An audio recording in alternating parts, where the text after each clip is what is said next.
Hello दोस्तों, नमस्कार।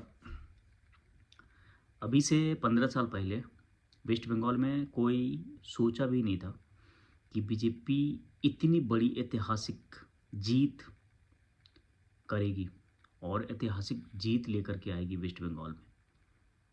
क्योंकि अभी से 15 साल पहले बीजेपी का कोई नामो निशान नहीं था वहाँ पे। सीपीएम 34 साल राज किया। 34 साल राज करने के बाद में कांग्रेस ट्राई किया, टीएमसी ट्राई करी और टीएमसी आई सत्ता में। टीएमसी 15 साल राज करी वहाँ पे।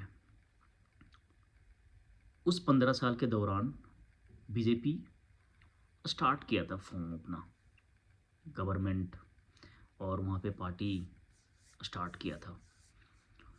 गवर्नमेंट के साथ कोई अलायंस नहीं थी।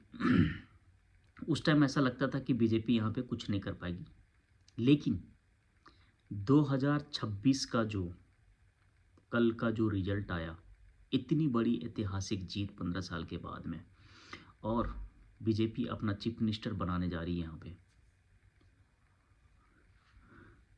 वो बहुत बड़ी मायने रखती है अपने आप में। बीजेपी का स्ट्रैटेजी, बीजेपी के कार्यकर्ता का काम करने का तरीका, बीजेपी के लोग जो अटूट भरोसा है, कंटिन्यूअस डेडिकेशन, ये सारी चीज़ें बीजेपी के जितने भी दल के लोग हैं, बीजेपी के कार्यकर्ता, जितने भी बड़े पोजीशन पे बैठे हैं लोग, उनको ढेर सारी शुभकामनाएं। आज मैं इंटरव्यू देख रहा था ममता बनर्जी का। हारने के बाद वो पहली बार कॉन्फ्रेंस करी है, बोल रही कि मैं ये हार स्वीकार नहीं करूँगा, बीजेपी ईवीएम हैक किए, मैं कुर्सी सीएम की कुर्सी को नहीं छोड़ूंगा मैं।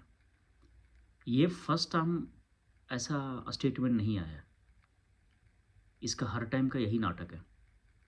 और अभी बोल रही कि मुझे कैसे लोग उठाता है देख लेंगे। भाषणबाजी अभी भी ख़त्म नहीं हुई है। जब इलेक्शन हुआ था, इलेक्शन होने के बाद में इसका भतीजा अभिषेक बनर्जी, शानी घोष, महुआ मोहित्रा,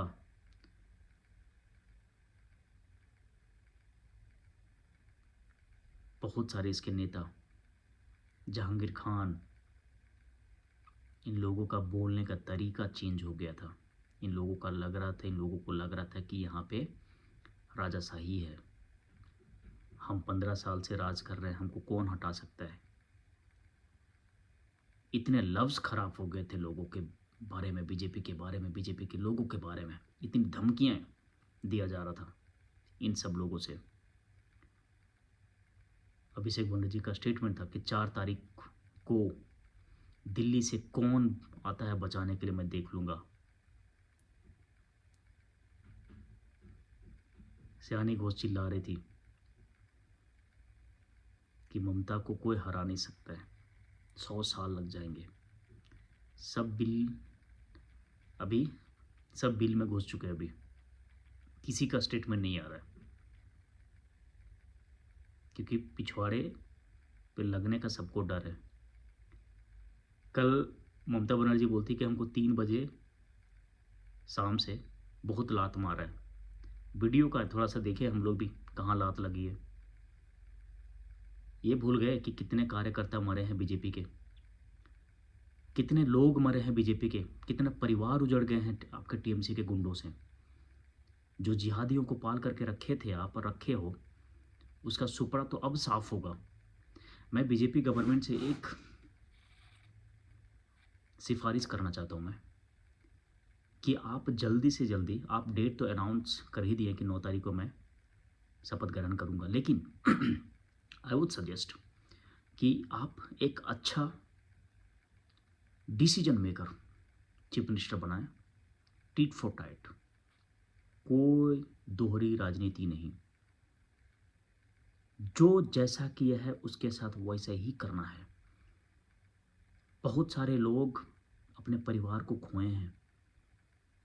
अमित शाह जी का स्ट्रैटेजी बहुत अच्छा था इस बार, बहुत दिमाग से काम किया। ज्ञानेश जी पढ़े लिखे हैं, उनका स्ट्रैटेजी यूज़ किया और एक भी जान माल इस बार खोया नहीं।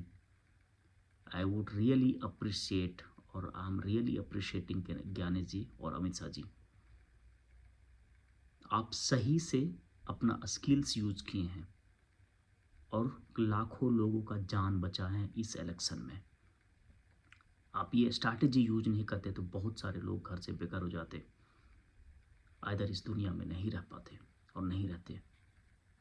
आप इनकी दुआएं आपको ज़रूर लगेगी और लगी है, और वही रिजल्ट सामने है। अमित शाह जी, मैं आपसे एक रिक्वेस्ट करना चाहता हूँ कि एक लिस्ट जारी करें जितने जिहादियाँ हैं, और एक एक करके हिसाब लिया जाए।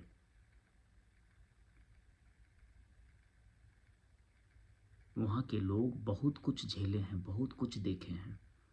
मेरे कितने जान पहचान के लोग घर से बेघर हो गए थे,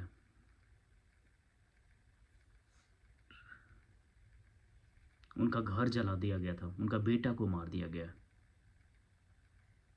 आज मुझे बहुत जगह से फ़ोन आए थे, मैसेजेस आए थे, यूएस से, यूके से, यूरोप से, कि तुम लोगों ने तो गजब कर दिया यार। हम लोग गजब नहीं किए, हमारे सब बीजेपी के कार्यकर्ता गजब किए हैं। उनकी मेहनत रंग लाया है, अमित शाह जी का स्ट्रैटेजी, मोदी जी का स्ट्रैटेजी रंग लाया, वहाँ का कार्यकर्ता का डेडिकेशन रंग लाया। ये जीत सब उन लोगों की है, और इसका डर हमारे पड़ोसी देश में बहुत था। बांग्लादेश में था, पाकिस्तान में था, नेपाल में था। इसलिए अमित शाह जी, आपसे रिक्वेस्ट है कि आप एक अच्छा स्ट्रैटेजी बना करके लॉ एंड ऑर्डर को संभाल करके अपना शांति से काम करते रहिए। जैसे मोदी जी का स्टेटमेंट था, अब बंगाल भय मुक्त बंगाल हो चुका है। हम लोग यही आशा करते हैं। धन्यवाद। Thank you so much Modi ji, thank you so much Amit Shah ji.